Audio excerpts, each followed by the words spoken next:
হ্যাঁ আপনি বলি স্কুলে পড়ালেখা করতেন? ও আমি তো স্কুলে লেখাপড়া করছি। এটা তোমার আরো পাকিস্তান আমলে এই সময় ঈদের বিল্ডিং সিল্ডিং আসিন এই সময় সোনের ঘর আসিন ফাড়ি বিছায়া ফুসছি এই সময় আসিন লেখাপড়া। এই সময় মনে করো অঙ্কের মধ্যে দেশের মধ্যে 1 নাম্বার ছাত্র আসলাম আমি।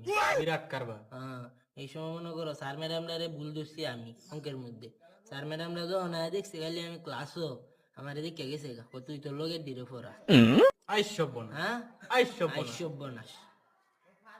তাই আমি যদি এত পড়ালেখা করতেন তাই আমি একটা অঙ্ক তৈরি করতে পারবেন নি?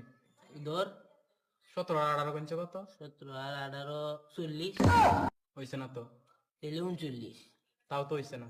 তাহলে 37 এর নিচে আমি বাবা পারতাম না, এর নিচে আমার কি। তো যদি পারতেন তাহলে এখন ভুলো কেরে? অহন তো তাহলে ক্যালকুলেটরটা দে। ক্যালকুলেটর লাগে লাগিয়া এত পড়ালেখা করতেন? অহন তো আর আগের বিনটা নাই।